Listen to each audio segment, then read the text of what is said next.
للطريق العام الذي يربط بين محافظتي القادسية والمثنى بسبب وقوع حوادث عدة على هذا الطريق. نظرا لكثرة الحوادث اليومية التي تقع على الطريق العام الرابط بين محافظة القادسية والمثنى، نظم الأهالي في قضاء الحمزة الشرقي تظاهرة طالبوا فيها بإنجاز الممر الثاني من هذا الطريق وإيقاف الحوادث لمئات المواطنين المارين عبره من المدينة والمحافظات الأخرى. المتظاهرون قطعوا الشارع لمدة نصف ساعة لإيصال صوتهم إلى الحكومة المحلية والمركزية للإسراع في إنجاز الجانب الآخر.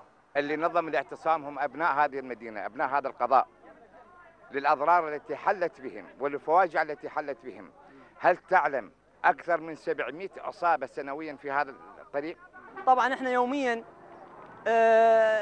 نتفاجئ، او بعد ما صارت مفاجئه، لانه يوميا احنا مسلسل عباره عن مسلسل لضحايا ابرياء تزهق ارواحهم في هذا الشارع العام. الطريق الذي أنجز في بداية سبعينات القرن الماضي لم تجرى له أي عمليات صيانة أو إدامة منذ ذلك الوقت، وبعد عام 2003 تمت إحالته إلى إحدى الشركات لإنشاء الممر الثاني منه، لكن العمل توقف بسبب سحب إجازة العمل من الشركة المنفذة من دون معرفة الأسباب.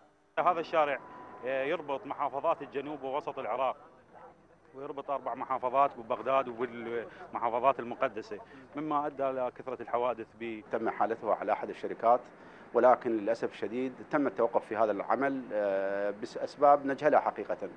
من جانبنا كحكومة محلية في القضاء وفي المحافظة المتابعة مستمرة لدى وزارة الإسكان والتعمير، ومناشداتنا كانت مستمرة في هذا المجال، ولكن للأسف الشديد ما حصلت انه التخصيصات الماليه وتوقف هذا المشروع. ممر الموت هو الاسم الشائع لهذا الطريق الذي يطالب الأهالي في المحافظة بالإسراع بإنجاز الجانب الآخر لإيقاف مسلسل الحوادث اليومية الذي لا زال مستمرا بحصد الأرواح.